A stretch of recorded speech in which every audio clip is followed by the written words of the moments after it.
Chapter 1. Thanksgiving Favor. The scent of roasted turkey and cinnamon drifted through the Cromwell estate like a warm embrace. Outside, snowflakes tumbled lazily against the frosted windows, catching the glow of Christmas lights strung along the eaves. Inside, laughter mingled with the clink of crystal glasses as family gathered around the long mahogany dining table, its surface gleaming beneath a cascade of autumnal decor. Michael Smith, Mike to those who mattered, sat between his mother and his father, Richard Cromwell. He had always loved this house, not for its grandeur but for the way it felt like home. The fire crackled in the stone hearth, and the golden light softened the edges of the room, making even the oil portraits seem less imposing. Mike carved a slice of turkey, listening to his mother recount a story about her garden mishap. He smiled, but his mind wandered. Holidays were the rare times he allowed himself to slow down.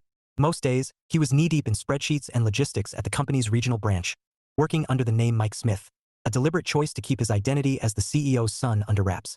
His father had wanted him to take a public role years ago, but Mike had insisted on earning his stripes from the ground up. Shipping docks at 3 in the morning had taught him more about grit than any boardroom ever could. Richard's voice cut through his thoughts. "Mike," he said in that tone that always carried weight without effort. "I need a favor." Mike set down his fork, instinctively attentive. His father didn't ask for favors lightly. "Anything," he replied, and he meant it. Richard Cromwell's word was gold, and Mike had never once hesitated to honor it. Richard leaned back, his expression thoughtful. "My assistant, Claire, you know her. She's 5 months along now. Planning to step away soon." Mike nodded. Claire was a fixture at the main office, efficient and loyal, with a laugh that could brighten the gloomiest Monday. "She's great," Mike said. "I hope she's taking it easy." "She is," Richard assured him. "Her husband's making sure of that. Overprotective to the point of comedy." His lips twitched in amusement. "But here's the problem. I need a new personal assistant. Someone I can trust implicitly. I don't have time to vet candidates myself." Mike considered that. The Cromwell Company had a long-standing tradition. Personal assistants were promoted from within. It wasn't just policy, it was culture. Loyalty mattered. Trust mattered. And interviews? They only scratched the surface. Mike tapped his finger against his glass, thinking. "What if," he began slowly, "instead of interviews, I start working at the main branch, clerical pool. Get to know the people firsthand." His mother's brows lifted. "You'd do that?" Mike shrugged. "Why not? It's the founder's policy for a reason. You learn more about someone by watching how they work than by asking questions in a conference room." Richard studied him, eyes narrowing in that way that meant he was impressed but trying not to show it. "You'd give up your current post for this?" "Temporarily," Mike said. "I'll keep things running remotely. But if you want someone loyal, someone who fits, this is the way to find them." His mother smiled, pride softening her features. "That's actually brilliant." Richard chuckled, a deep rumble that filled the room. "You always did have a knack for turning tradition into strategy." He raised his glass. "All right, you start next week." Mike grinned, feeling that familiar spark of purpose. Consider it done. Claire, oblivious to the covert operation brewing, was in for a surprise. The company was planning a massive send-off party for her, a baby shower disguised as the annual Christmas bash. Richard had rented out a hotel ballroom, and everyone was in on the secret except Claire herself. Mike could already picture her reaction. Laughter, tears, and probably a playful swat at her husband for orchestrating half of it. As dinner wound down, Mike's mother touched his arm. "You know," she said softly, "your father's proud of you." Mike glanced at Richard, who was engaged in a spirited debate about football with his brother-in-law. "I hope so," Mike murmured. Truth was, he respected his father more than anyone alive. Richard had adopted him when he was 4, after Mike's biological father died serving in the army. Not once had Richard treated him like anything less than his own. That kind of loyalty deserved to be honored. Later, as Mike stepped out onto the snow-dusted terrace, the cold bit at his cheeks, but he barely noticed. The stars glittered above, sharp and clear against the velvet sky. He thought about the weeks ahead, the clerical pool, the faces he'd learn, the secrets he'd keep. It wasn't just about finding an assistant. It was about understanding the heartbeat of the company his father had built, the one Mike would one day inherit. And maybe, just maybe, it was about something more. He didn't know it yet, but fate had a way of weaving surprises into the quiet corners of life. For now, all he knew was this. Come Monday, he'd trade his tailored suits for office casual, slip into anonymity, and start his undercover mission. Secret Agent Man, he thought with a wry smile. Claire would love that nickname. The wind stirred, carrying the distant sound of carolers from the town square. Mike shoved his hands into his pockets and headed back inside, where warmth and laughter waited. Christmas was coming, and with it, a story he never saw unfolding. Chapter 2. The first day, Monday morning, greeted Mike with a sky the color of pewter and a chill that nipped at his ears as he stepped out of his apartment. The city was already dressed for Christmas, garlands draped across lampposts, shop windows glowing with twinkling lights, and the faint sound of carols drifting from a cafe on the corner. He tugged his coat tighter and smiled faintly. This was it, day one of his undercover mission. The Cromwell main office loomed ahead, a sleek glass building that reflected the winter sky like a mirror. Mike had walked through those doors countless times before, but always as Michael Smith, son of the CEO, heir apparent. Today he was just Mike Smith, new clerical hire. No fanfare, no titles, just another cog in the machine. He pushed through the revolving doors, the warmth inside washing over him. The lobby was bustling, employees in festive sweaters clutching coffee cups, a towering Christmas tree glittering in the corner. Mike paused for a moment, taking it in. He'd always loved this time of year. Something about the lights and laughter softened even the hardest edges of corporate life.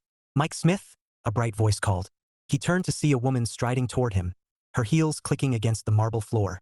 Claire, the executive assistant, 5 months pregnant and glowing like a sunrise. Her auburn hair was swept into a neat bun, and her smile could have powered the entire building. "That's me," Mike said, offering a hand. She shook it firmly, then grinned. Well, the man of mystery. I've been told you're joining the clerical pool. Welcome to the madhouse." Mike chuckled. Looking forward to it.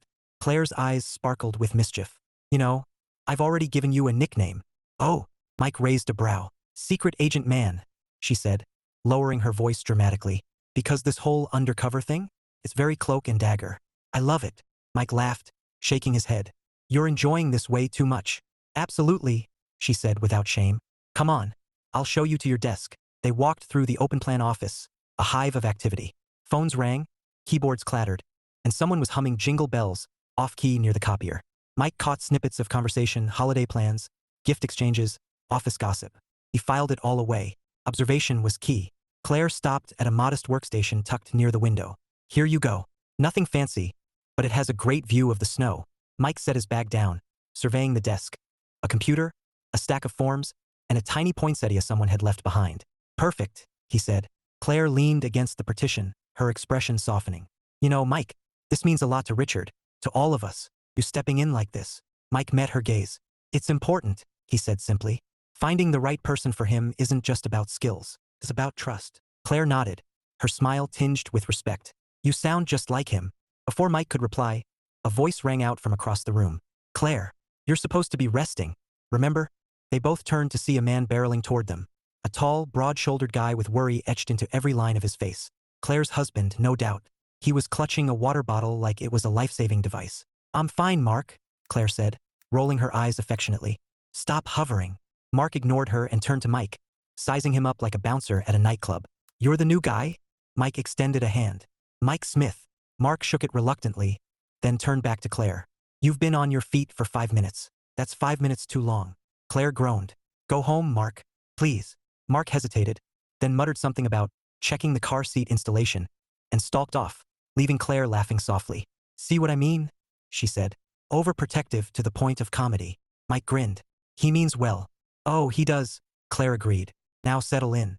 I'll send someone over with your first batch of work." As she waddled away, gracefully, despite her protests, Mike logged into the computer and scanned the task list. Filing, data entry, scheduling.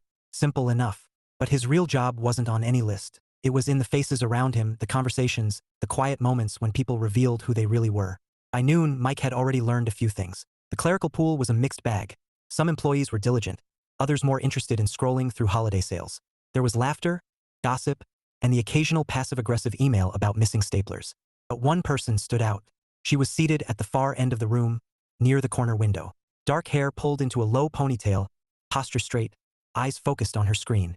No idle chatter, no dramatic sighs about workloads. Just quiet competence. Mike noticed how she declined invitations to join the lunch crowd, instead pulling out a modest container and eating alone, her gaze occasionally drifting to her phone where a colorful children's book app glowed. Intriguing. When the clock struck 12:30, Mike grabbed his sandwich and wandered toward the break room. The air smelled of reheated pasta and peppermint coffee. Clusters of employees laughed around tables, swapping stories about holiday shopping disasters. Mike scanned the room, and there she was at a small table in the corner, scrolling through her phone with a faint smile. He hesitated, then chose a table nearby. Close enough to observe, not close enough to intrude. She ate quietly, finished her meal, and slipped out without a word. No gossip, no drama. Just dignity. Mike chewed thoughtfully. His mother would love her, he thought suddenly. That quiet strength, that resilience. It wasn't flashy, but it was real. The rest of the day passed in a blur of spreadsheets and phone calls. Mike kept his ears open, catching fragments of conversation about the upcoming Christmas party. The excitement was palpable. Everyone speculating about the venue, the decorations, the rumored surprise. Mike smiled to himself. If only they knew. As 5 o'clock approached, Claire popped her head over the partition. How was day one, secret agent? Mike leaned back, stretching. Productive. Any suspects for the assistant role? She teased. Too early to tell, Mike said, though his mind lingered on the woman in the corner. He didn't even know her name yet, but something told him he would. Claire grinned. Well, keep those spy instincts sharp. And don't forget, ugly sweater day is Wednesday. Mike groaned. Noted. As he packed up, snow began to fall outside, blanketing the city in white. Mike slipped on his coat and headed for the elevator, his thoughts swirling like the flakes beyond the glass. Day one was done. Tomorrow, the real work would begin. And maybe, just maybe, so would something else. Chapter 3. Lunchroom observations. By Wednesday, Mike had settled into the rhythm of clerical life, or at least he was doing a convincing impression of someone who had. His desk was now home to a coffee mug emblazoned with world's okayest employee, a gag gift from Claire, who had presented it with a flourish and a wink, and his inbox was a steady stream of scheduling requests and data entry tasks. Nothing glamorous, but that wasn't the point. The point was observation. And today, observation meant the lunchroom. Mike timed his break for 12:30, the sweet spot when the early birds had finished and the chatter was at full tilt. He carried his sandwich and coffee into the bustling space, where the scent of reheated leftovers mingled with peppermint creamer and the faint hum of holiday music from a Bluetooth speaker someone had smuggled in. Clusters of employees filled the tables, laughter bouncing off the walls. A group near the vending machines was locked in a heated debate about whether Die Hard was a Christmas movie. Another corner erupted in giggles as someone unveiled an ugly sweater featuring a three-dimensional reindeer nose. Mike smiled faintly, scanning the room. And there she was. Same corner table. Same quiet presence. Dark hair pulled back, posture straight, eyes focused on her phone. Her lunch, a simple salad and a thermos, sat neatly in front of her. No chatter, no theatrics. Just calm efficiency. Like the rest of the world's noise didn't touch her. Mike slid into a table nearby, close enough to observe without being obvious. He unwrapped his sandwich slowly, ears tuned to the conversations swirling around him. Did you hear about the Christmas party? Someone squealed behind him. Hotel ballroom. I bet there's going to be a chocolate fountain. Please, another voice snorted. I just hope there's an open bar. Mike hid a smile. If only they knew the real surprise waiting for them. A baby shower disguised as a holiday bash. Claire was going to lose her mind when she walked into that ballroom. He stole another glance at the woman in the corner. She was scrolling through her phone, and for a fleeting second, Mike caught a glimpse of the screen. A brightly illustrated children's book app. A pang of curiosity tugged at him. Was she a teacher moonlighting as a clerk? An aunt reading to a niece? Or, a small laugh escaped her lips, soft and genuine, and Mike felt something shift.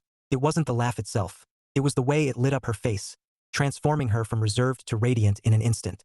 Then, just as quickly, the smile faded, and she returned to her quiet bubble. Intriguing didn't even begin to cover it. He finished his sandwich, pretending to check his email while his mind worked overtime. She wasn't just avoiding gossip, she was actively steering clear of it. Most people in this office thrived on drama like plants on sunlight. But her? She was an island, and islands had stories. As if on cue, Claire breezed into the lunchroom, her presence like a burst of confetti. Secret agent, she called, drawing a few curious glances. Mike groaned inwardly. So much for subtlety. Claire, he said, deadpan, as she plopped into the seat across from him. How's the mission? She asked, eyes twinkling. Going, Mike replied. Slowly. Claire leaned in conspiratorially. Any promising candidates? Mike hesitated, then shrugged. Too soon to tell. Claire followed his gaze, straight to the corner table. Her brows lifted. Ah, she murmured. Interesting. Mike shot her a look. Don't start. I'm not starting, she said innocently. I'm observing. Like you. Before Mike could retort, a voice rang out from the doorway. Claire, you're supposed to be resting. Mark, again. He stormed in like a man on a mission, clutching a bottle of prenatal vitamins like a weapon. Claire groaned audibly. Mark, she said, exasperated. Go home. Not until you sit down, he declared, scanning the room for a chair like he was hunting for contraband. Mike bit back a laugh as Claire muttered something about marrying a bodyguard. Mark finally settled her at a table, fussing over her like a mother hen before retreating with a suspicious glare in Mike's direction. See what I deal with? Claire said, rolling her eyes. Mike grinned. He loves you. Oh, he does, she said, softening. But if he shows up with bubble wrap next time, I'm filing for divorce. Mike chuckled, but his attention drifted back to the woman in the corner. She was packing up her lunch now, movements precise, like someone who valued order. As she stood, Mike caught another glimpse of her phone. A photo of a little boy with a gap-toothed grin, wearing a Santa hat too big for his head. A child. Her child. Something in Mike's chest tightened. Single mom? Maybe. That explained the quiet lunches, the laser focus. No time for gossip when you're carrying the weight of the world, and a toddler on your shoulders. She slipped out of the room without a word, leaving behind a faint trace of curiosity that clung to Mike like static. He didn't even know her name yet, but he knew this. She wasn't just another employee. She was a story waiting to be told. And for reasons he couldn't quite articulate, he wanted to hear it. The afternoon crawled by in a haze of spreadsheets and scheduling requests. Mike kept his head down, but his mind wandered. He thought about the photo on her phone, the quiet strength in her posture, the way she smiled when she thought no one was looking. He thought about his mother, who had always admired resilience above all else. He thought about trust, the very thing he was here to measure, and wondered if maybe, just maybe, he'd found it in the most unexpected place. When 5 o'clock finally rolled around, Mike packed up his things and headed for the elevator. Snow was falling again, soft and relentless, blanketing the city in white. As he stepped out into the cold, he felt a flicker of anticipation. Tomorrow, he decided he'd find a way to talk to her. Not as secret agent man, just as Mike. Chapter 4. A chance conversation. Thursday dawned crisp and bright, the kind of winter morning that made the city sparkle like a snow globe. Mike arrived early, shrugging off his coat and settling at his desk with a steaming cup of coffee. He had a plan today, not a grand strategy, just a simple goal. Talk to her. He still didn't know her name. That bothered him more than it should.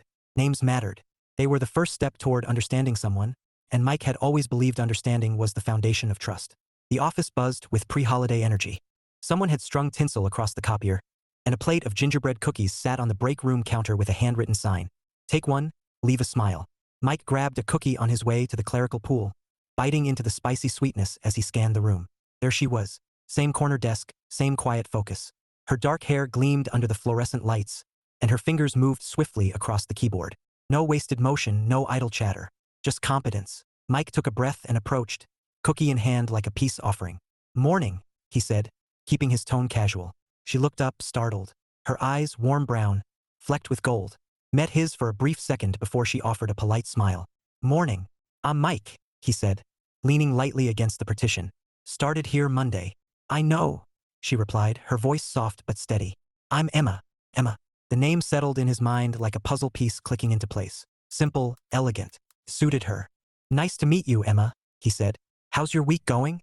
She hesitated, as if weighing whether small talk was worth the effort. Busy, she said finally. But that's normal. Mike smiled. Seems like you handle it well. Her lips curved faintly. I try. For a moment, silence stretched between them. Not awkward, but quiet, like the pause between snowflakes. Mike searched for something to bridge it, something that wasn't forced. You always sit in the same spot at lunch, he said lightly. Creature of habit? Emma's brows lifted, amused. Or maybe I just like the corner. Fair, Mike said, grinning. Best view of the room. Strategic. She tilted her head, studying him. You notice a lot. Mike shrugged. Occupational hazard. I used to work in logistics. Details matter. Emma nodded, her expression softening. Makes sense. Before Mike could press further, a voice rang out from across the room. Mike, got a minute? Claire, of course. She was waving like a semaphore flag, her grin wide enough to power the Christmas lights. Mike shot Emma an apologetic look. Duty calls, he said. Nice talking to you. Emma gave a small nod, already turning back to her screen. Mike walked away, but his mind lingered. Her voice, her eyes, the way she measured her words like currency. She wasn't unfriendly, just careful. And Mike respected that. Claire was waiting with a stack of folders and a mischievous glint in her eye. So, she said, handing him the paperwork. Was that our mystery woman? Mike groaned. Claire. What? She said innocently. I'm invested in this mission. Focus on your own mission, Mike said dryly. Like not getting bubble wrapped by your husband. Claire laughed, the sound bright and unrestrained. Touché. But seriously, she's good, isn't she? Mike didn't answer. He didn't need to. Claire's grin said she already knew. The rest of the morning passed in a blur of filing and phone calls. Mike kept his head down, but his thoughts drifted. Emma. Single mom, if the photo on her phone was any indication. Strong, self-contained, immune to office theatrics. He admired that. More than he should, maybe. At noon, Mike headed to the break room, hoping, just hoping, Emma might be there. And she was, at her usual corner table, unpacking her lunch with quiet precision. Mike grabbed his tray and walked over, heart thudding like he was 16 again. Mind if I join you? He asked. Emma looked up, surprised. Her gaze flicked to the empty chair, then back to him. Sure, she said after a beat. Mike sat, offering a smile. Thanks. For a moment, they ate in silence. Mike resisted the urge to fill it with chatter. Let her set the pace. Finally, Emma spoke. So, she said, what made you switch from logistics to clerical work? Mike considered his answer carefully. Wanted to learn more about the company, he said truthfully. Different perspectives. Emma nodded slowly. That's unusual. Mike grinned. I've been called worse. Her lips twitched, almost a smile. I'll bet. They talked then, about work, about holiday plans, about the best coffee in the building. Emma swore by the second-floor cafe. Mike promised to test her theory. Nothing earth-shattering, just easy conversation. But for Mike, it felt like progress. A crack in the armor. A glimpse of the person behind the quiet. When lunch ended, Emma stood, gathering her things. Nice talking to you, she said. And this time, her smile reached her eyes. Mike watched her go, feeling something he hadn't felt in a long time. A spark. Small but steady. And as he returned to his desk, one thought echoed in his mind. This was only the beginning. Chapter 5. Holiday preparations. By Friday, the office had transformed into a winter wonderland, or at least, a corporate interpretation of one. Tinsel draped across cubicle walls, paper snowflakes dangled from ceiling tiles, and someone had gone rogue with a string of blinking lights around the copier. The hum of printers was now accompanied by bursts of holiday music, courtesy of a Bluetooth speaker that seemed to migrate from desk to desk like a festive nomad. Mike walked in, coffee in hand, and took it all in with a faint smile. The energy was infectious. Even the most stoic employees had succumbed to the season's cheer, sporting Santa hats and reindeer antlers like badges of honor. And at the center of it all was Claire, orchestrating the chaos with the precision of a general and the enthusiasm of an elf on a sugar high. Secret agent, she called the moment she spotted him, waving a clipboard like a victory flag. You're just in time. Mike groaned inwardly. For what? For Operation Deck the Halls, Claire said, eyes sparkling. We're decorating the executive suite. And guess who's carrying the boxes? Mike raised a brow. Let me guess, me? Bingo, Claire said, thrusting the clipboard into his hands. Come on, it'll be fun. Mike followed her to the storage room, where a mountain of boxes awaited. Ornaments, garlands, faux snow, the works. He hefted 2 boxes onto his arms, muttering under his breath about manual labor clauses, while Claire hummed jingle bells like a woman possessed. As they made their way to the executive suite, Claire chattered about the upcoming Christmas party. It's going to be epic, she said, practically bouncing. Hotel ballroom, live band, chocolate fountain. Oh, and the surprise baby shower, of course. Mike grinned. You really think she won't suspect? Not a chance, Claire said smugly. She's too busy dodging her husband's bubble wrap schemes. Mike chuckled, picturing Mark wrapping Claire in protective foam like a fragile vase.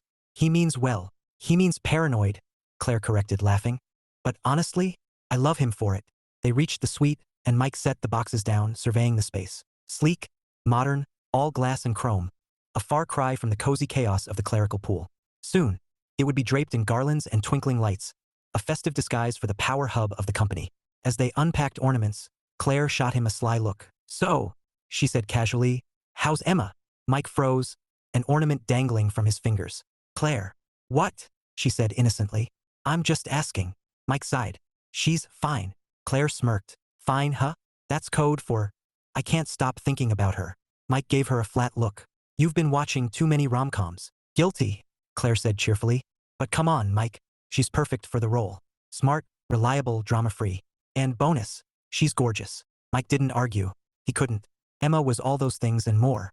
But this wasn't about romance. It was about finding the right assistant for his father. Still, the thought lingered, stubborn as a snowflake on a windshield. Later, back in the clerical pool, the holiday buzz was in full swing. Someone had started a playlist of Christmas classics, and a group was debating the ethics of regifting.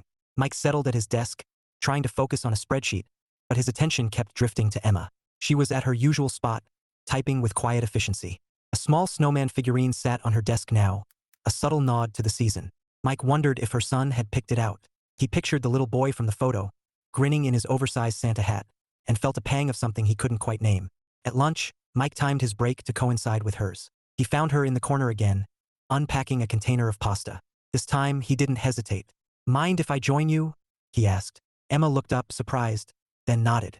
Sure. Mike sat, offering a smile. Thanks. For a moment, they ate in silence, the hum of conversation filling the room. Then Mike ventured. So, any big plans for Christmas? Emma's fork paused midair. Just quiet, she said. Home with my son. Mike nodded. Sounds nice. Emma's lips curved faintly. It is. He's 3. Christmas is magical at that age. Mike smiled.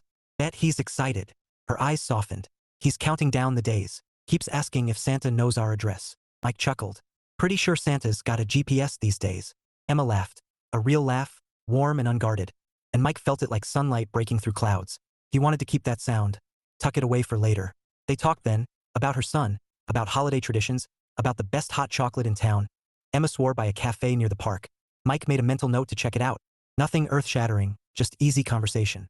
But for Mike, it felt like progress. A door opening, even if just a crack. When lunch ended, Emma stood, gathering her things.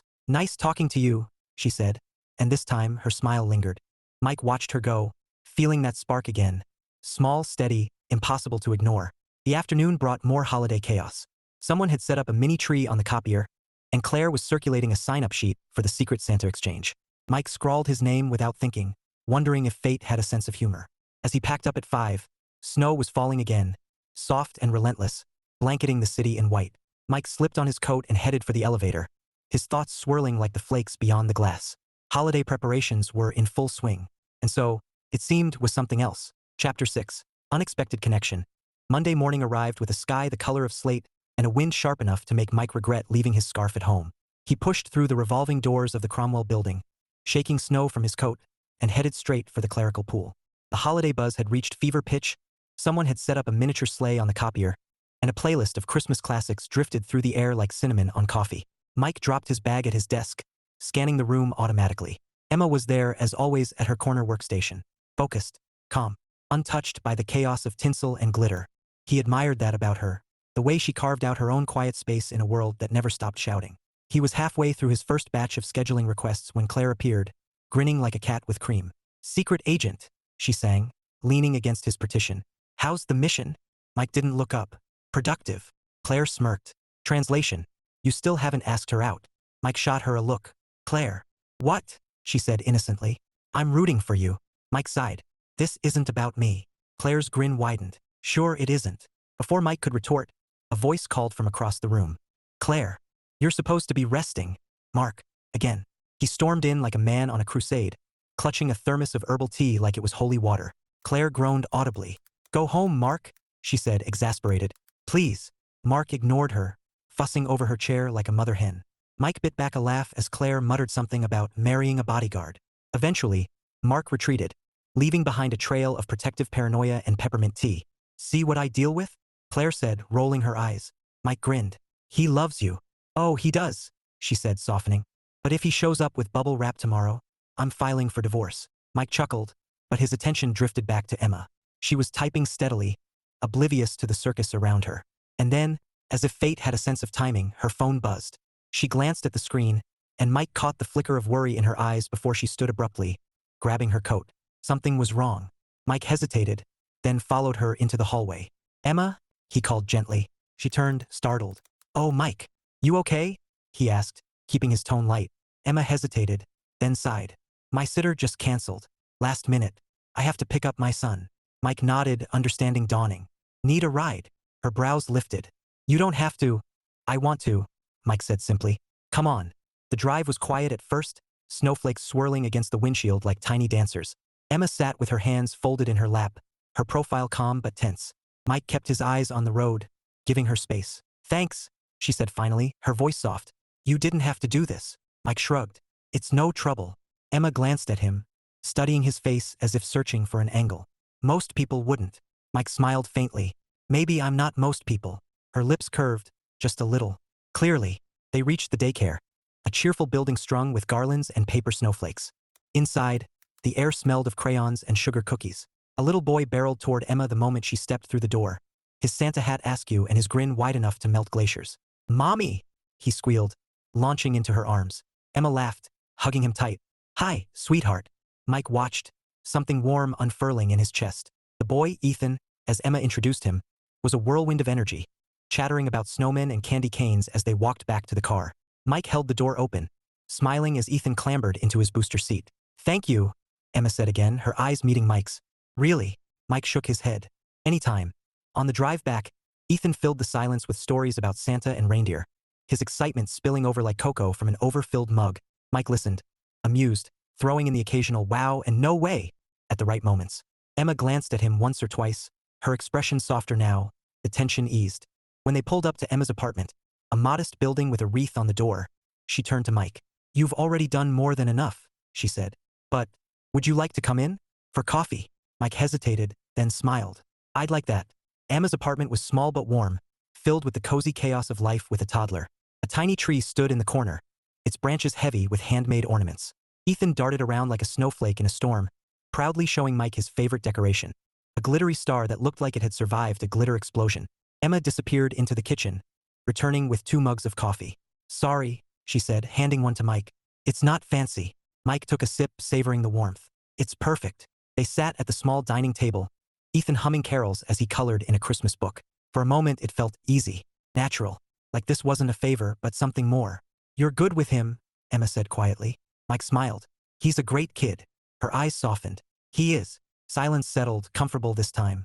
Mike studied her face, the curve of her cheek, the strength in her eyes, and felt something shift. This wasn't just admiration anymore. It was connection. Unexpected, undeniable. And as he left later, snow crunching under his boots, one thought echoed in his mind.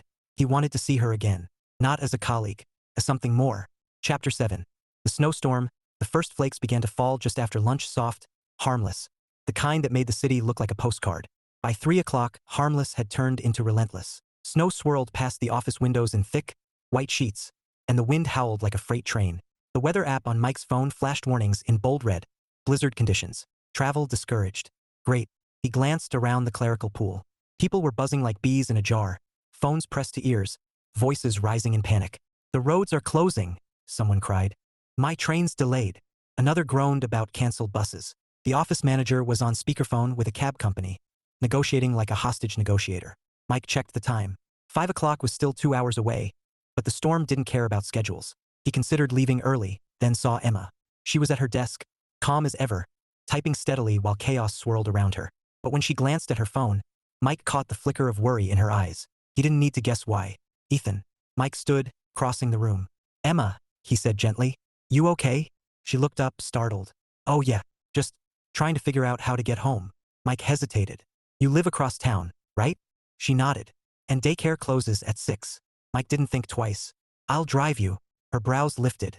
Mike, that's not optional, he said, smiling. Come on, before the roads turn into an ice rink. Emma hesitated, then nodded. Thank you. The parking lot was a frozen battlefield, wind whipping snow into their faces as they trudged toward Mike's SUV. He opened the passenger door for her, then circled to the driver's side, teeth gritted against the cold. Remind me to fire whoever invented winter, he muttered, cranking the heat as the engine roared to life. Emma laughed softly, pulling her coat tighter. I'll sign that petition. They eased onto the road, tires crunching over snow. The city was a blur of white, streetlights glowing like distant stars. Traffic crawled, horns blaring in frustration, but Mike kept his grip steady, his focus sharp. Thanks again, Emma said quietly. You didn't have to. Mike shrugged. I wanted to. She studied him for a moment, her expression unreadable. Most people wouldn't. Mike smiled faintly. Maybe I'm not most people. Her lips curved, just a little. Clearly. By the time they reached the daycare, the storm was a full-blown blizzard. Snow lashed the windows, and the wind howled like a living thing. Inside, the air smelled of crayons and sugar cookies, and Ethan barreled toward Emma the moment she stepped through the door. Mommy! He squealed, launching into her arms. Emma laughed, hugging him tight. Hi, sweetheart. Mike watched, something warm unfurling in his chest. Ethan was a whirlwind of energy, chattering about snowmen and Santa as they walked back to the car. Mike held the door open, smiling as Ethan clambered into his booster seat. Thank you, Emma said again, her eyes meeting Mike's. Really? Mike shook his head. Anytime. The drive back was slow, the storm hammering the windshield like fists. Ethan filled the silence with stories about reindeer and candy canes, his excitement spilling over like cocoa from an overfilled mug. Mike listened, amused, throwing in the occasional wow and no way at the right moments. Emma glanced at him once or twice, her expression softer now, the tension eased. When they finally reached her apartment building, the snow was knee-deep, the wind slicing like knives. Mike killed the engine and turned to her. You're not going anywhere in this, he said. Let me help you inside. Emma hesitated, then nodded. Okay. Her apartment was warm and cozy, a refuge from the storm. A tiny tree twinkled in the corner, its branches heavy with handmade ornaments. Ethan darted around like a snowflake in a storm, proudly showing Mike his favorite decoration, a glittery star that looked like it had survived a glitter explosion. Emma disappeared into the kitchen, returning with 2 mugs of cocoa. Sorry, she said, handing one to Mike. It's not fancy. Mike took a sip, savoring the sweetness. It's perfect. They sat at the small dining table, Ethan humming carols as he colored in a Christmas book. For a moment it felt easy, natural, like this wasn't a favor but something more. "You're good with him," Emma said quietly. Mike smiled. "He's a great kid." Her eyes softened. "He is." Silence settled, comfortable this time. Outside, the storm raged, but inside, warmth bloomed, soft, steady, undeniable. Mike studied her face, the curve of her cheek, the strength in her eyes, and felt something shift. This wasn't just admiration anymore. It was connection, unexpected but real. And as the wind howled and snow piled high, Mike realized something. He didn't want to leave. Not tonight. Not ever. Chapter 8. The Christmas Party. The Cromwell Hotel ballroom glittered like a snow globe come to life. Crystal chandeliers cast golden light over tables draped in white linen, each crowned with poinsettias and flickering candles. A towering Christmas tree dominated the far corner, its branches heavy with ornaments that sparkled like jewels. The air hummed with laughter, clinking glasses, and the soft strains of a live jazz band playing Let It Snow. Mike stood near the entrance, adjusting his tie and scanning the room. The party was in full swing, employees mingling, snapping selfies in front of the tree, piling plates high with hors d'oeuvres. And beneath the festive chaos lurked the real surprise. Claire's baby shower, hidden in plain sight. The gifts were tucked behind a velvet curtain, the cake disguised as a holiday centerpiece. When the reveal came, it would be spectacular. Mike smiled faintly, sipping his drink. He'd helped plan this down to the last detail, but tonight wasn't about logistics. Tonight he had one goal: find Emma. He spotted her near the tree, talking to a colleague.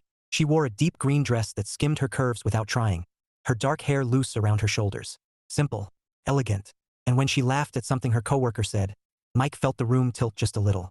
He crossed the floor, weaving through clusters of employees, until he reached her. "Emma," he said, his voice warm. She turned, startled, then smiled. "Mike, hi. You look." He caught himself before the word beautiful slipped out. "Festive." Emma laughed softly. "Thanks. You clean up pretty well yourself." Mike grinned. "I try." For a moment, they stood in the glow of the tree, the hum of conversation swirling around them. Then Mike offered his arm. "Dance?" Emma blinked. "Dance? There's a band," Mike said, nodding toward the musicians. "And a floor. Seems like a waste not to use them." Emma hesitated, then slipped her hand into his. "Okay." The band shifted into a slow, jazzy rendition of Have Yourself a Merry Little Christmas as Mike led her onto the dance floor. He placed a hand lightly at her waist, feeling the warmth of her through the fabric, and they began to move, slow, easy, like snow drifting on a quiet night. Emma's gaze flicked up to his. "You're full of surprises." Mike smiled. "You have no idea." She laughed softly, and for a moment, the world narrowed to the sound of her voice, the glow of the lights, the rhythm of the music. Mike wanted to freeze this moment, tuck it away like a keepsake. But life, as always, had other plans. The band cut off mid-song, and Claire's voice rang out over the microphone. "Attention, everyone. Before we continue, we have a little surprise." Mike stepped back, grinning as the velvet curtain swept aside to reveal a mountain of gifts and a cake topped with tiny baby booties. The room erupted in cheers, and Claire's jaw dropped, her hands flying to her mouth. "Oh my God!" she squealed, tears springing to her eyes. "You guys!" Mark appeared out of nowhere, looking smug and emotional all at once, and Claire launched herself into his arms. The crowd surged forward, laughter and applause filling the air as the baby shower chaos began. Mike turned to Emma, who was smiling at the scene. "Pretty good surprise, huh?" Emma nodded, her eyes warm. "She looks so happy." "She deserves it," Mike said. "She's one of the best." Emma glanced at him, her expression thoughtful. "You care about people. I like that." Mike felt something shift, small but seismic. He opened his mouth to reply, but before he could, a voice cut through the din. "Mike Smith," someone called, laughing. "Or should I say, Michael Cromwell?" Mike froze. The words hung in the air like a dropped ornament, shattering the moment. Emma's brows knit in confusion. "What?" Mike turned slowly, his stomach sinking. A tipsy manager stood grinning, oblivious to the grenade he'd just lobbed. "Didn't know the boss's son was slumming it with us?" he crowed, raising his glass. The room went quiet. Heads turned. Whispers rippled like wind through trees. Emma stared at Mike, her eyes wide, her face pale. "Boss's son?" she repeated, her voice low. Mike swallowed hard. "Emma." She stepped back, her expression shuddered. "You lied." "I didn't," Mike began, but she was already moving, weaving through the crowd like a shadow. Mike stood rooted, the music swelling again as laughter resumed around him, but the warmth of the evening had vanished like smoke. He'd wanted tonight to be perfect. Instead, it had detonated in his hands. And as he watched Emma disappear into the crowd, one thought burned like ice. He might have just lost her. Chapter 9. The Secret Slips. Mike found Emma near the coat check, her green dress a flash of color against the white walls. She was pulling on her coat with quick, jerky movements, her jaw tight, her eyes fixed on the floor. The sight hit him like a punch. "Emma," he said, his voice low, urgent. She didn't look up. "Don't," she said, her tone sharp enough to cut glass. Mike stepped closer, ignoring the curious glances from passing guests. "Please, let me explain." Emma turned then, her eyes blazing. "Explain what? That you've been lying to me since the day we met." Mike flinched. "I wasn't lying." Her laugh was short, bitter. "You weren't lying? You let me think you were just another employee. You let me?" She broke off, shaking her head. "God, I feel stupid." "You're not," Mike said quickly. "Emma, I didn't tell you because I wanted to earn this. Earn the job, earn the trust. I didn't want people treating me differently because of my name." Emma's eyes narrowed. "So this was what? Some undercover experiment?" Mike swallowed hard. "It wasn't like that." "Then what was it?" she demanded, her voice rising. "Because from where I'm standing, it looks like you played me." Mike's chest tightened. "I didn't play you, I swear. Everything I said, everything I did, it was real." Emma stared at him, her breath coming fast. "Real? You kept the biggest thing about yourself a secret." Mike's voice dropped, raw and unguarded. "Because I didn't want it to matter." Emma blinked, thrown by the intensity in his tone. "What? I didn't want you to see me as Michael Cromwell," Mike said, his words tumbling out now. "I wanted you to see me as me. Just Mike." For a moment, silence stretched between them, heavy as snow on a roof. Emma's eyes searched his face, and Mike held her gaze, willing her to see the truth in his.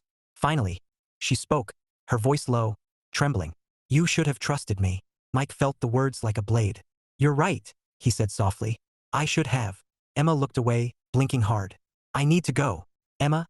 Mike began, but she was already moving, her heels clicking against the marble as she disappeared into the night. Mike stood there, rooted to the spot, the sounds of laughter and music crashing around him like waves. He'd planned for everything tonight, the decorations, the timing, the surprise for Claire, everything except this. He'd wanted to protect what they had, keep it separate from the weight of his name. Instead, he'd shattered it. Claire appeared at his elbow, her smile fading when she saw his face. "Mike? What happened?" Mike shook his head, his throat tight. "I screwed up." Claire's eyes softened. "She found out." Mike nodded, staring at the door Emma had walked through. "And now she's gone." Claire touched his arm gently. "Then fix it." Mike let out a hollow laugh. "I don't know if I can." "Of course you can," Claire said firmly. "You're Michael Cromwell. You can fix anything." Mike looked at her, his jaw clenched. "Not this," he said quietly. "Not if she doesn't want to be found." Later, in the quiet of his apartment, Mike sat by the window, watching snow fall in thick, silent sheets. The city lights blurred behind the storm, and his reflection stared back at him. Tired, hollow-eyed, a man who'd built his life on trust and now stood stripped of it. He thought of Emma's face, the hurt in her eyes, the tremor in her voice when she said, "You should have trusted me." He thought of Ethan, grinning in his Santa hat, and felt something twist deep inside. He'd wanted to protect her from the weight of his world. Instead, he'd made her feel small in it. Mike closed his eyes, his hands curling into fists. He wasn't ready to give up. Not on her, not on what they'd started. Tomorrow, he'd find a way to make it right. He didn't know how yet, but he would. Chapter 10. Redemption. Snow blanketed the city in silence, muffling the usual hum of traffic and turning every street into a white ribbon. Mike stood outside a small toy store just off Main Street, his breath fogging in the icy air. Inside, shelves gleamed with bright boxes, trains, dolls, puzzles, and plush animals stacked like treasures waiting to be claimed. He wasn't here for toys. He was here for a miracle. Emma hadn't answered his texts. She hadn't returned his calls. Every attempt had been met with silence, and Mike couldn't blame her. He'd broken her trust. But he wasn't ready to let that be the end of their story. Not when he could still see her smile in his mind, hear her laugh like a melody that refused to fade. So he'd come up with a plan. Not grand, not flashy, just something real. Something that said what words couldn't. Mike stepped inside, the warmth wrapping around him like a blanket.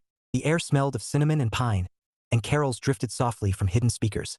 He scanned the shelves until he found what he was looking for. A wooden train set, sturdy and timeless, the kind that would last for years. He pictured Ethan's face lighting up, his small hands pushing the cars along the track, and felt a flicker of hope. He added a plush reindeer, because every kid deserved a little magic, and paid quickly, tucking the gifts into a bag before heading back into the snow. Emma's apartment building loomed ahead, its windows glowing against the winter dusk. Mike's pulse thudded as he climbed the steps, the bag clutched in his hand. He rehearsed what he'd say, how he'd explain, how he'd apologize, but every word felt inadequate. Still, he knocked. The door opened after a long moment, and there she was, Emma. Her hair was pulled back, her face pale, her eyes wary. Behind her, the soft hum of a cartoon drifted from the living room. "Mike," she said, her voice flat. Hi, he said quietly. Can I come in? Emma hesitated, then stepped aside. 5 minutes. Mike entered, the warmth of the apartment washing over him. The little tree still twinkled in the corner, and Ethan sat cross-legged on the rug, coloring a picture of Santa with fierce concentration. He looked up, his face breaking into a grin. Mike! He squealed, barreling toward him. Mike crouched, catching the boy in a hug that squeezed his heart. Hey, buddy. Emma watched, her arms folded, her expression unreadable. Mike stood, holding out the bag. I brought something. For him. Emma's brows knit. You didn't have to. I wanted to, Mike said simply. She took the bag, pulling out the train set and the reindeer.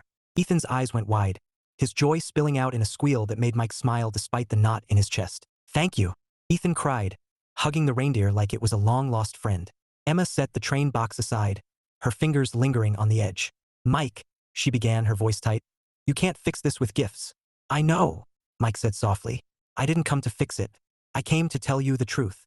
Emma's gaze flicked to his, sharp and searching. Go on. Mike took a breath, his hands curling into fists at his sides. I didn't tell you who I was because I didn't want it to matter.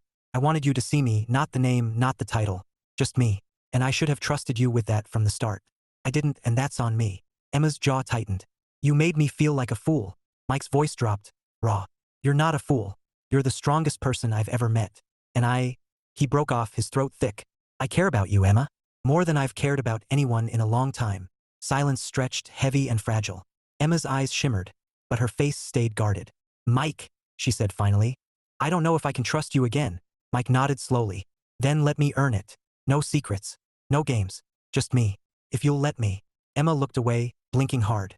Ethan's laughter filled the room as he tore into the train box, oblivious to the storm between them. Mike watched him, his chest aching with something fierce and tender. Finally, Emma spoke, her voice barely above a whisper. I need time. Mike swallowed hard. Take all the time you need. I'm not going anywhere. Emma's gaze met his then, and for the first time since the party, he saw something flicker in her eyes. Not forgiveness, not yet, but something close. Something that felt like hope. Later, as Mike stepped back into the snow, the cold bit at his skin, but he barely noticed. He'd left the apartment without promises, without guarantees, but with a chance. And for now, that was enough. Christmas lights twinkled along the street, casting halos in the falling snow. Mike shoved his hands into his pockets, his breath fogging in the icy air, and felt the weight in his chest ease just a little. He wasn't done fighting. Not for her.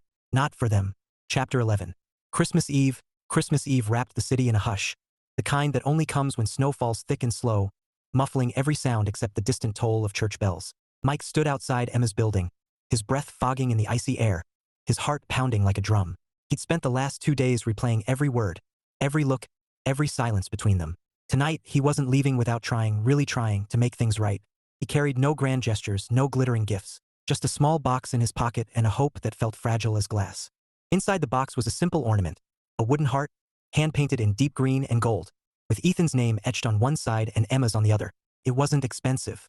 It wasn't flashy, but it was honest, promise carved in wood. Mike climbed the steps, snow crunching under his boots, and knocked. The door opened after a long moment, and there she was, Emma. Her hair loose, her sweater soft and gray, her eyes wary but not cold. Behind her, the glow of Christmas lights spilled from the living room, and the faint sound of carols drifted through the air. Mike, she said, her voice quiet. Hi, he said, his throat tight. Can I come in? Emma hesitated, then stepped aside. Just for a minute. Mike entered, the warmth wrapping around him like a blanket. The little tree twinkled in the corner, its branches heavy with handmade ornaments. Ethan was curled on the couch, fast asleep under a plaid blanket, his cheeks pink from dreams. Mike's chest tightened. He's out cold. Emma nodded, her gaze softening as she looked at her son. He was up half the night waiting for Santa. Mike smiled faintly. Smart kid. Silence stretched, heavy but not hostile. Mike reached into his pocket, pulling out the box. I brought you something, he said, holding it out. Emma frowned, wary. Mike, it's not a bribe, he said quickly. Just something I made. She opened the box slowly, her breath catching when she saw the ornament. Her fingers traced the carved letters, lingering on the curve of the heart. You made this. Mike nodded. I wanted you to know. I'm not trying to impress you with money or titles. I just want you to see me. The real me. Emma's eyes shimmered, but her voice stayed steady. Why does this matter so much to you? Mike swallowed hard. Because you matter. More than I ever expected. And I hate that I hurt you.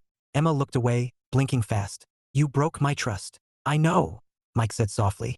And I'll spend as long as it takes earning it back. No secrets. No games. Just me. Silence again, but this time it felt different. Softer. Like snow settling on branches. Emma turned back to him, her eyes searching his face. You really mean that? Mike stepped closer, his voice low, raw. With everything I have. For a moment, they just stood there. The glow of the tree painting gold across her skin. The carols whispering like promises. Then Emma spoke, her voice barely above a breath. I don't want perfect, Mike, she said. I just want honest. Mike's chest ached. Then that's what you'll get. Her lips curved, small, tentative, but real. And in that smile, Mike saw something he hadn't dared hope for. Forgiveness, fragile but blooming. He reached out slowly, giving her every chance to pull away. She didn't. Her hand slid into his, warm and sure, and Mike felt the world tilt. Emma, he whispered, and then he kissed her. It wasn't fireworks. It wasn't a movie scene. It was soft and slow, like snow melting on skin, like warmth blooming in winter. Her lips tasted of cocoa and hope, and when she kissed him back, Mike felt something break open inside. A door he'd been pounding on for weeks, swinging wide at last. When they parted, Emma's forehead rested against his, her breath mingling with his. Merry Christmas, Mike, she whispered. Mike smiled, his heart steady for the first time in days. Merry Christmas. Outside, snow fell in silence, blanketing the world in white. Inside, the tree glowed, Ethan dreamed, and two hearts began again. Honest, imperfect, and real. Chapter 12. Christmas morning. The world outside was hushed, blanketed in snow that glittered under the pale winter sun. Inside Emma's apartment, warmth bloomed like a secret kept safe. The little tree twinkled in the corner, its branches heavy with handmade ornaments and the newest addition. A wooden heart painted green and gold, hanging proudly near the top. Mike stood by the window, coffee in hand, watching Ethan tear into a pile of gifts with the unbridled joy only a 3-year-old could muster. Wrapping paper flew like confetti, and every squeal of delight tugged at something deep in Mike's chest. He'd never imagined Christmas morning like this, quiet, intimate, filled with laughter that felt like home. Emma appeared from the kitchen, her sweater soft and her smile softer. You didn't have to bring all those gifts, she said, her voice warm but teasing. Mike grinned. I couldn't help myself. Ethan held up the wooden train set, his eyes shining. Look, Mommy. Mike got me the choo-choo. Emma's gaze flicked to Mike, and for a moment, something unspoken passed between them. A thread of connection, fragile but strong. She smiled, and Mike felt the knot in his chest loosen. They spent the morning building tracks across the living room floor, Ethan giggling as the train chugged along its wooden path. Mike crouched beside him, his hands steady, his heart full. Every laugh, every sparkle in Ethan's eyes felt like a promise. A future he wanted more than anything. By noon, the apartment smelled of cinnamon and coffee, and Emma was laughing at Ethan's attempt to decorate the reindeer plush with stickers. Mike watched her, memorizing the curve of her smile, the way her eyes crinkled when she laughed. He wanted to freeze this moment, tuck it away like a keepsake. Then his phone buzzed, a text from his mother. Merry Christmas. We miss you. Come by if you can. Mike stared at the screen, his pulse quickening. He'd planned to spend the day here, but the thought of Emma and Ethan meeting his family, of blending these two worlds, sparked something bold. He looked up. Emma, he said carefully, how would you feel about coming with me to my parents' house? Emma blinked, startled. Mike, they'd love to meet you, he said quickly. And Ethan, it's just family, no pressure. Emma hesitated, her gaze flicking to her son, who was now wearing the reindeer like a hat. I don't know. Mike stepped closer, his voice low, earnest. I want them to know you. Both of you. Emma studied his face, searching for something, truth, maybe, or certainty. Whatever she saw made her shoulders soften. Okay, she said finally. But only if Ethan wants to. Ethan looked up, his grin wide. Do they have cookies? Mike laughed. More than you can eat. Then yes, Ethan declared, and Emma rolled her eyes, smiling despite herself. The Cromwell estate was a picture from a holiday card. Snow-dusted eaves, wreaths on every window, and a towering tree visible through the front bay. Inside, warmth and laughter spilled from every room. Mike's mother was in the kitchen, her apron dusted with flour, while Richard stood by the fire, his voice booming as he told a story to a cluster of relatives. When Mike walked in with Emma and Ethan, the room stilled for a heartbeat, then erupted in smiles. Mike, his mother cried, sweeping him into a hug before turning to Emma. And you must be Emma. We've heard so much about you. Emma flushed, her voice soft. It's lovely to meet you. Richard stepped forward, his handshake firm, his eyes warm. Welcome, he said simply, and Mike felt something ease inside him. A weight lifting, a door opening. Ethan was instantly swept into the magic of the house, his laughter ringing as Mike's mother produced a plate of cookies and a mug of cocoa topped with enough whipped cream to qualify as a mountain. Emma watched, her eyes shining, and Mike leaned close, his voice low. Thank you, he whispered. Emma looked at him, her smile small but real. For what? For saying yes, Mike said softly. For trusting me. Her gaze held his, steady and sure. Don't make me regret it. Mike smiled, his chest aching with something fierce and tender. Never. Later, as the fire crackled and carols drifted through the air, Mike stood by the window, watching snow fall in slow, silent sheets. Behind him, laughter spilled from the living room. Ethan giggling as Richard taught him how to balance a cookie on his nose, Emma laughing at the spectacle, her voice like music. Mike closed his eyes, letting the warmth seep into his bones. This was what he'd wanted. Not the title, not the power. Just this. A home filled with laughter. A future built on trust. A love that felt like Christmas morning. Bright, imperfect, and real. And as Emma crossed the room, her smile lighting the space like the tree behind her, Mike knew one thing with absolute certainty. This was only the beginning. Chapter 13. Epilogue. 1 year later. Snow fell in lazy spirals outside the wide bay windows of the Cromwell estate, frosting the world in white. Inside, the house glowed with Christmas warmth, garlands draped along the staircase, a towering tree glittering in the corner, and the scent of cinnamon and pine curling through the air like a promise. Mike stood by the hearth, his arm resting lightly around Emma's waist. She wore a deep red sweater, her dark hair tumbling over her shoulders, her smile soft and sure. Across the room, Ethan was perched on Richard's knee, giggling as Mike's father taught him the fine art of balancing a cookie on his nose, a tradition that had somehow become the highlight of every Cromwell Christmas. Almost there, champ, Richard said, his voice booming with laughter as the cookie wobbled precariously. Ethan squealed, his cheeks pink, his eyes bright with joy. Mike watched them, his chest aching with something fierce and tender. A year ago, he'd stood in this very room wondering if he'd lost everything. Tonight, he stood surrounded by everything he'd ever wanted. Family, laughter, love that felt like home. Emma leaned closer, her voice low. He's completely spoiled. Mike grinned. And you're surprised? Emma laughed softly, her breath warm against his cheek. Not really. The day had been a whirlwind of joy. Gifts piled high under the tree, carols drifting through the air, Ethan darting from room to room like a snowflake in a storm. Mike's mother had outdone herself with the feast, and Emma had slipped into the rhythm of the family as if she'd always belonged. No awkward pauses, no guarded silences, just warmth, easy and real.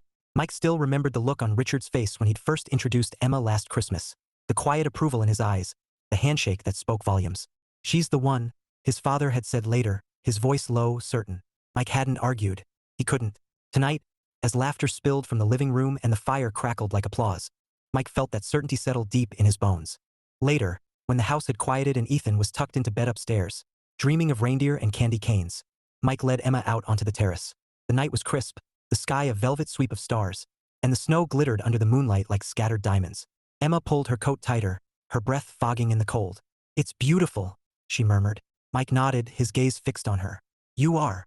She turned, her eyes catching his, and for a moment, the world narrowed to the space between them. The glow of the lights, the hush of the snow, the rhythm of their hearts. Mike reached into his pocket, his fingers closing around the small velvet box. Emma, he said softly, his voice steady despite the storm inside him. I've been waiting a year to ask you this. Her breath hitched as he opened the box, revealing a ring simple and elegant. A band of gold, a single diamond that caught the starlight like fire. Marry me, Mike said, his voice raw, honest. Not because of my name, not because of what I have, but because of who we are. You, me, Ethan. A family. Emma's eyes shimmered, tears spilling like snowflakes. For a heartbeat, silence stretched, fragile, infinite. Then she smiled, and the world tilted. Yes, she whispered, her voice breaking on the word. Yes. Mike slid the ring onto her finger, his hands trembling, his heart steady for the first time in years. He pulled her close, his lips finding hers in a kiss that tasted of winter and forever. A kiss that sealed a promise carved not in wood, but in love. Above them, the stars burned bright, and inside, the tree glowed, and laughter waited like music. And as Mike held Emma in the hush of Christmas night, one thought echoed like a carol in his mind. This was home. This was everything. The end,